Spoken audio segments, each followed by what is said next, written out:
Manok ni Rachel. Manok ni Rachel. Hindi na manok ni Rachel.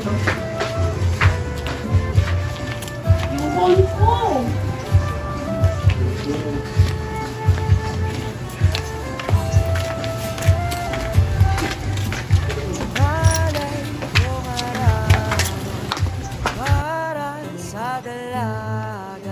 Walang kasilalang amoy rosas sa nanonood. Tuloy po kayo.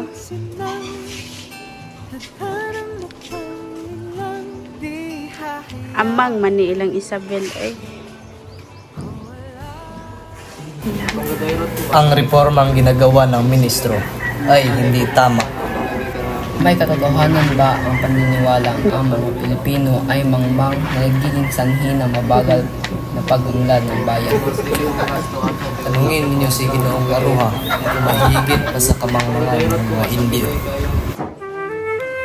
Magandang araw sa inyo. Mga walang ingat, ano ang nangyari?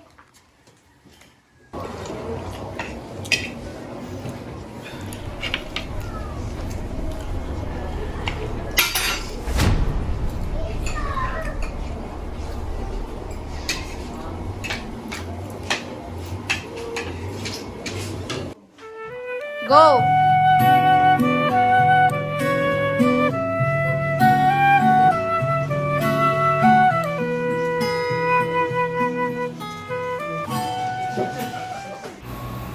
Kayo na po ang maupo, Padre Damaso.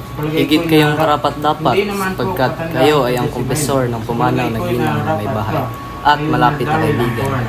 Higit na nakatatanda, mas mataas ang katungkulan at kapangyarihan. Hindi naman po patandaan pa din si Milo. Sa palagay ko ay nararapat ka. Kayo na dahil ang kura ng bayan ito.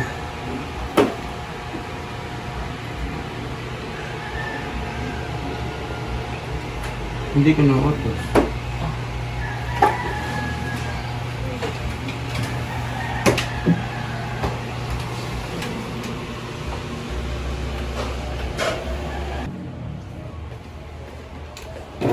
Santiago, saluhan ninyo kami. Huwag niyo na akong alalahanin. Ang pagsasalong ito ay pasasalamat sa Birhen sa iyong pagdalo.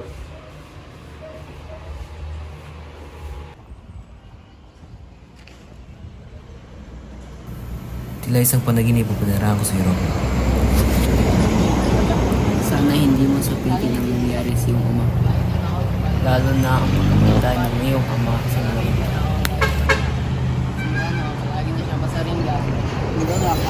Namatay sa bilangguan ng aking ama? Ikwento ko sa iyo. Mabait na tao si Don Rafael.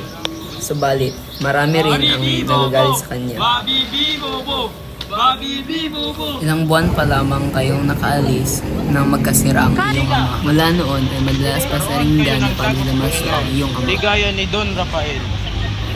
Ngunit masabi kong higit pa rin siyang marangal kaysa sa kanila.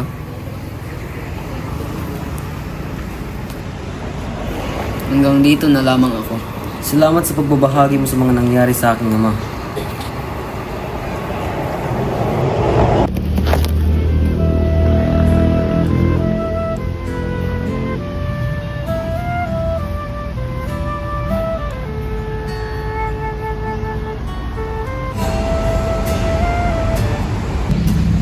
Malay kong arara para sa dalaga.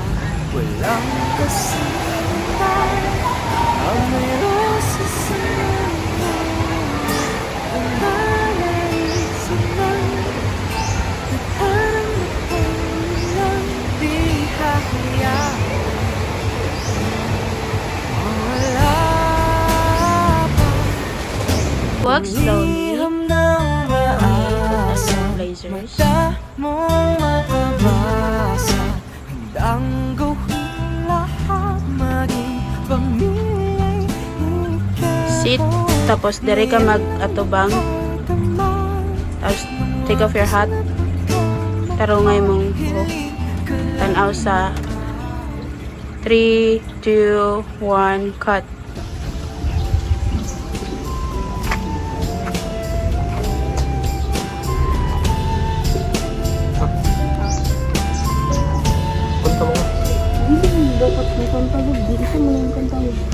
Pwede rin yan. Inyot naman.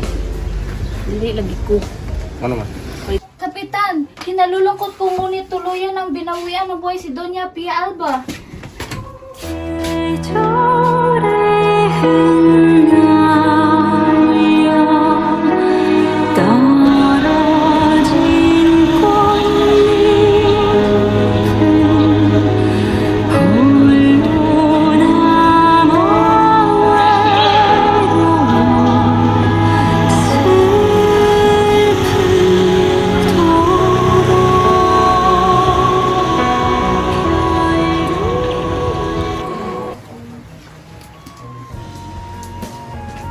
Ano na magtambangan? Naway. Ano man? Pag-shooting kami. Ang iyong ragman. Balik nga mo ba yung alas 3 na? O bakit? Okay. Tayo na kutawan. Balik na pera.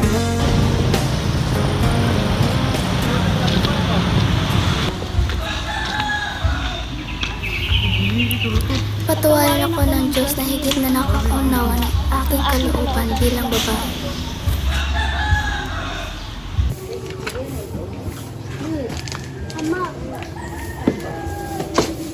Ang mas mabuti pa siguro ay magbakasyon ka na muna. Saan mo gusto magbakasyon? Sa Malabon o sa San Diego? Mas mabuti pang sa San Diego na lamang dahil mas malaki ang bahay doon at isa pa ay malapit na rin ang pista. Ikaw pala, Don Crisostomo.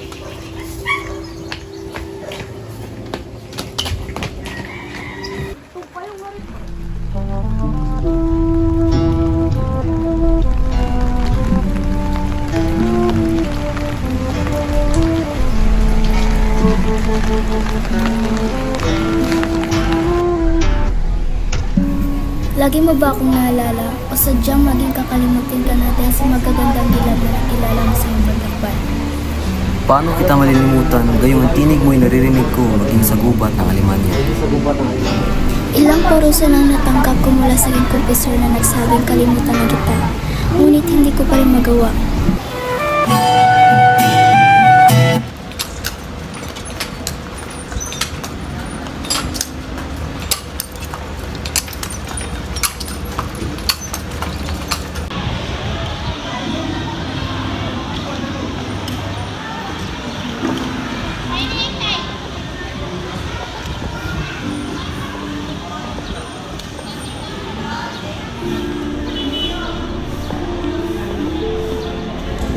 Tanaw sa imong front.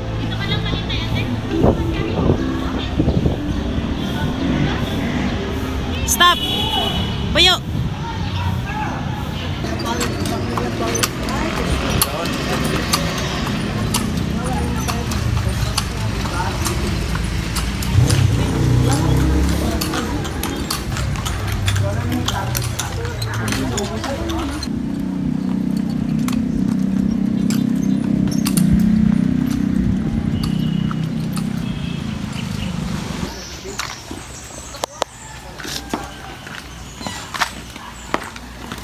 Saan ang tungo ninyo?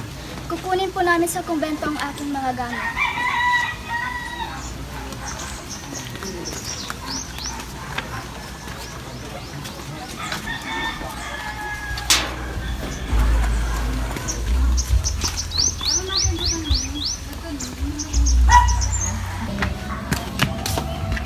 May pag-usapan tayo, Santiago.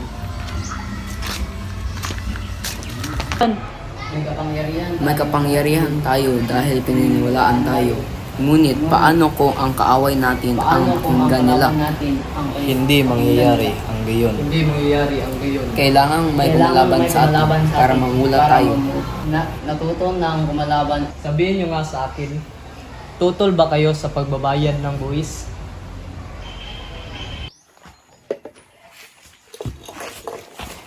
Anong ginawa mo sa bangkay ng aking ama? Di ko naman po inilibing ang inyong ama sa libingan ng mga insik.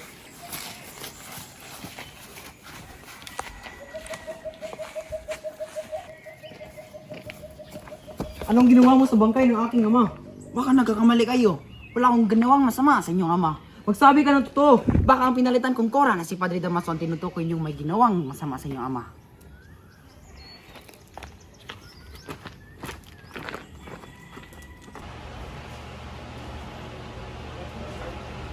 Masaya yata kayo ngayon.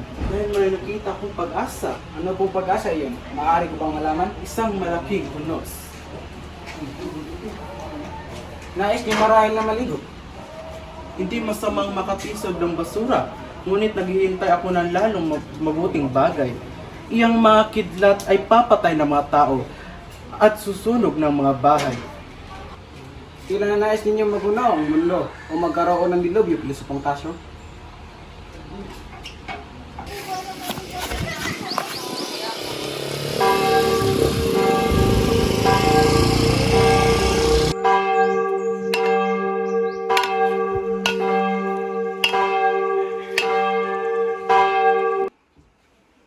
Nabalitaan ko na marunong ng magbasa si Crispin at Basilio. Mag-uuwi sila ngayon ng kaniyang sahod. Hindi mo ba hihintayin ang iyong mga anak? Pagbubod mo na lamang ako na piso!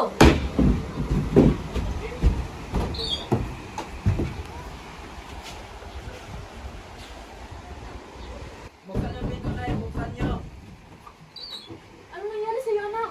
Huwag ka na po mag-alala, Nay. Nasaan si Crispin? Naiwan po sa kubinto. Bakit? Anong nangyari sa kanya? Mama po pinto. O mga baging Diyos, iligtas niyo po ang aking mga anak. Walang dapat makaalam na ako inabol ng Guardian Civil, Nay. Pinagbintangan nila si Crispin dahil tayo ay mamimita lamang.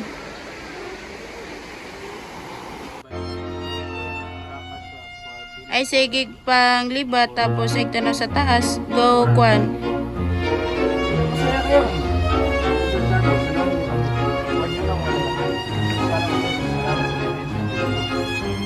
Susunod lang ako ang kung inyong ipinag-utos. Dahil may nakikita akong pag-asa, Damaso. alas itong taon. Kaya nais niyo maging magulo. Basilio! Crispin! Nasaan na kayo? Basilio! Basilio, mga anak ko! Nasaan na kayo? Bumalik na kayo! Mga anak! Mga anak ko! Basilio, Crispin! Nasaan na kayo? Basilio! Crispin! Nasaan na kayo, mga anak ko? Bumalik na kayo dito! Mga anak ko, nasaan na kayo? Mga anak!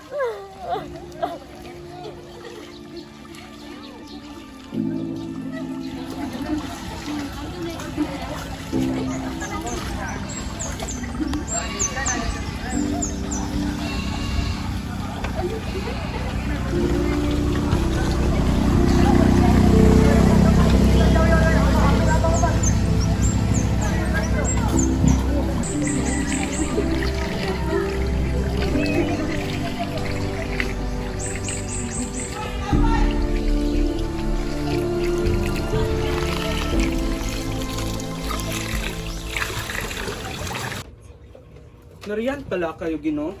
Maupo ka. Naabala ko po ata kayo. May paglilingkod ba ako sa'yo?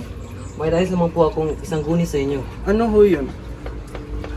Bakit po kayo nagsusulat ng isang hieroglipiko?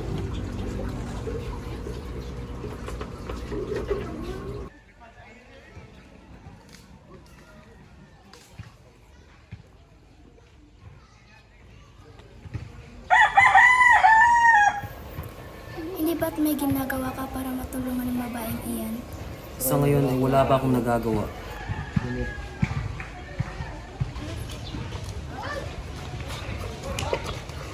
Nasaan yung mga anak? Ikaw ba ang ina ng magnanakaw? Anong kasalanan niya? Siya ay nanggugulo. Mga Ginoo, hindi maganako ang mga anak ko. Si Basilio umuwi kahit isang ipin wala siyang ibinigay sa akin. Huwag kang magsinungaling. Asan ang mga anak mo? Halagugin naman ang buong bahay, wala kayong makikita, subalit kami mahirap lamang. Magandang araw po sa iyo, Ginoong Ibarra. Magandang araw sa iyo, Elias. Umupo ka. Wala kayong dapat ipagpasalamat sa akin dahil kayo po ang nagligtas ng buhay ko. Kung maaari sana ipaglihim ninyo ang aking sinabi sa loob ng simbahan. Wala kayong dapat ipag-alala. Inaalala ko lamang po ang inyong kalagayan. Anong ibig niyo sabihin? Upang hindi kayo mapahamak, kailangan hindi malaman ng inyong kaaway na kayo ay handa. Meron ba akong kaaway? Lahat po tayo ay may kaaway, Ginoo.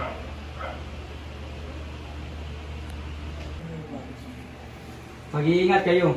Kailangan palagi kayong ligtas para sa kapakanan ng ating bayan.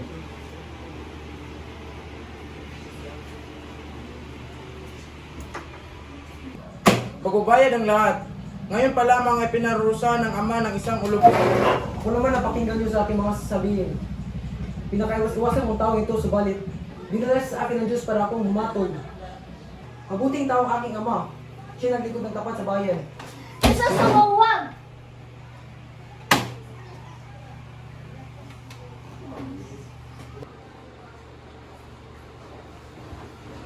Huwag ka nang umiyak, anak. Nakita ko lamang na umiyak ang iyong ina nung siya'y naglilihis sa iyo. Isa pa'y may papakilala si Padre Damaso. Yun daw ang nararapat mong maging katipan. Ano bang nangyayari sa iyo, Santiago? Naluluka ka na ba? Anong akala mo sa iyong anak? Para lang bang pagpapalit ng bara ang pagpapalit ng nobyo?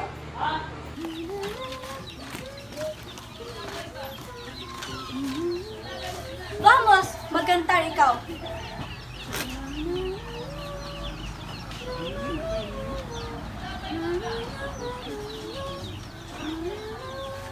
Tama na!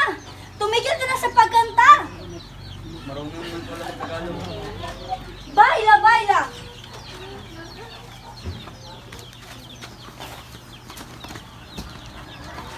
Ikaw naman ang sumayaw ngayon. Sasayaw ka ba o hindi? Sumayaw ka!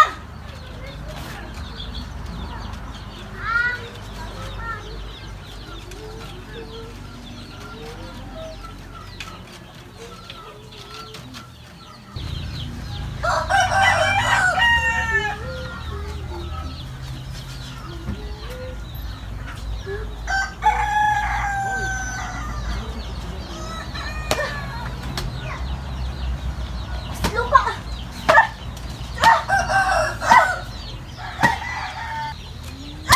Hampas lupa! Ano't hindi ka malang bumati sa akin? Pakainin siya at gamutin ang sugat. Bukas ay hati siya ginyong Kristo sa mga ibara.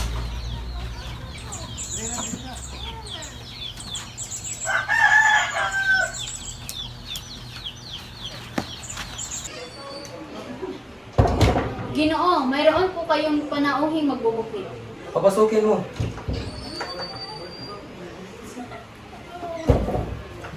Ipagpapamanin niyong abalahin ko kayo. Nilagnat po si Maria Clara, ngunit hindi naman kalubahan. Maraming salamat, kaibigan.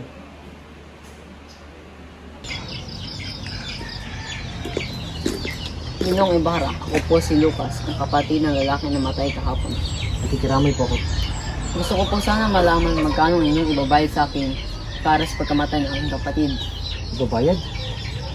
Sabihin niyo lang po magkano inyong ibabayad sa akin. Hindi niyo ba lubusang naunawaan ang aking sinabi? Wala akong oras sa pag-usapan niyan ngayon. Sapagkat may dadalawin ako may sakit. Kaya't bumalik na lamang kayo mamayang hapon. May oras kayo para sa may sakit, pero sa isang patay ay wala. Dahil ba kami mahirap, ganito ang inyong pakikitungo sa amin? Apo ka nga talaga na lalaki nagpabilad sa init sa aking ama.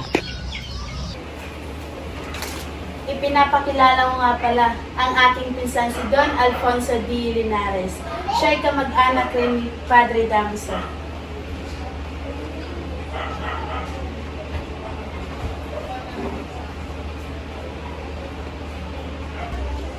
Kapitan, madalas din siya sa bahay ng mga Conde del Campanario. Dog, tinilan ko. Ang mabuti pa'y siguro ay tingnan muna natin si Clarita. May sakit, ngunit mapapagaling. Sa na doktor ang aking asawa, siguro kung hindi dahil sa kanya ay nasa langit na si Clarita. Hindi sa tinatawaran ko ang kakayahan ng isang doktor. Subalit, ayon sa banal na aklat, maraming napagaling ang mabuting pangungumpisan. Ipagpaumanin ninyo ang aking sasabihin. Ngunit bakit hindi ninyo gamitin sa asawa ng Alperes ang pangungumpisan upang siya'y gumaling?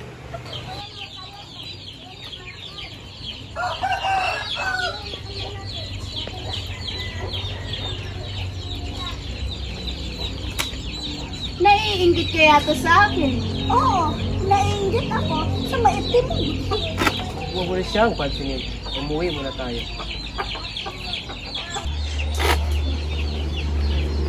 Napakalaking kahiyan ang skandalong ito. Huwag ninyo aming pakialaman. Ang mabuti pa iuwi ninyo ng Sabado ng Tiburcio.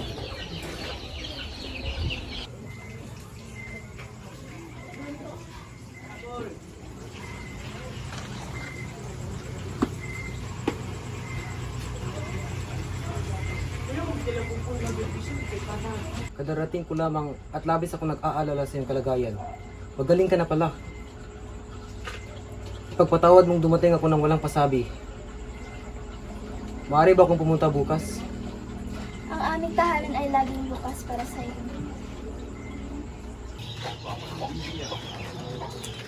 Alperes! Talagang pupuntahan ko kayo dahil sa inyong mga kambing na sinira ang bakod ko.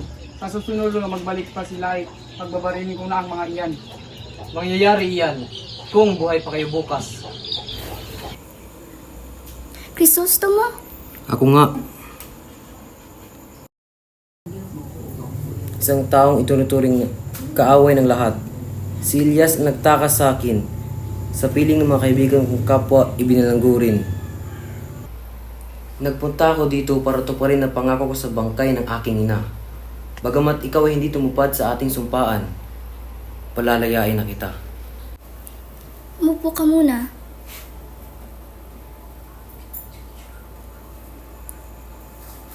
Pinag-anilangan mo ang aking katapatan, hindi kita masisisi.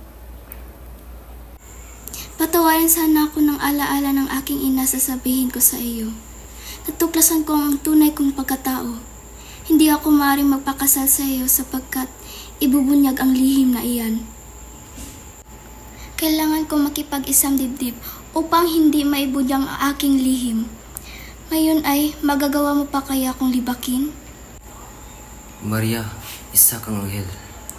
Maligaya akong marinig na pinaniniwalaan mo na ako.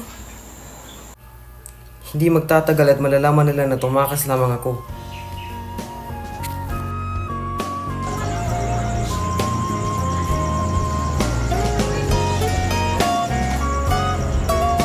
Paalam, Crisostomo.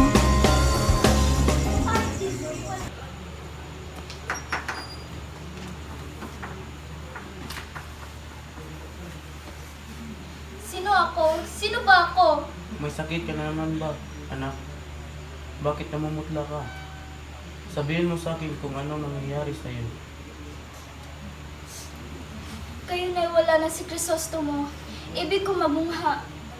Ang kumbento o ang kamatayan. Diyos na mahabagin, ako'y inyong pinarusahan. Gawin mo ang ibig mo. Huwag ka lang mamamatay.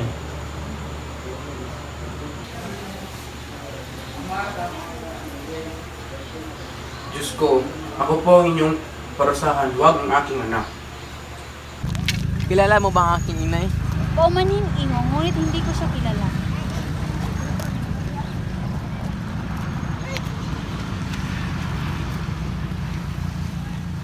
Nanay! Ako po ito, si Basilio! Nanay!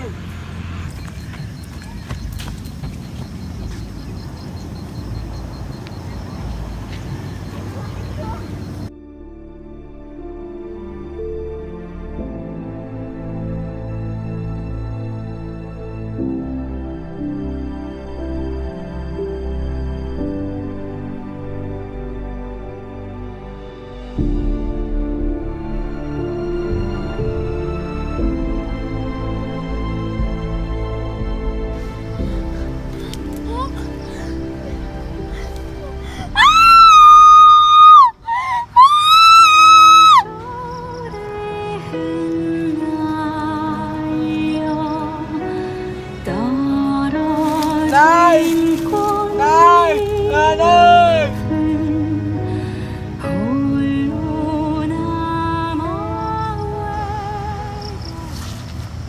Sino ang babaeng iyan?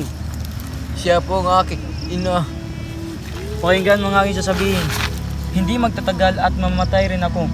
Sunugin mo aming bangkay ng iyong ina. Hukayin mo ang gintong ibinaong ko. Gamitin mo iyon sa pag-aaral. Mamamatay akong hindi ko lamang nasilayan ang ningning ng bukang liwayway ng aking inang bayan. Kayong mapapalad na makakakita. Batiin ninyo siya at huwag ninyong kalimutan ang nalugmok at nasawi sa gabi ng dilim.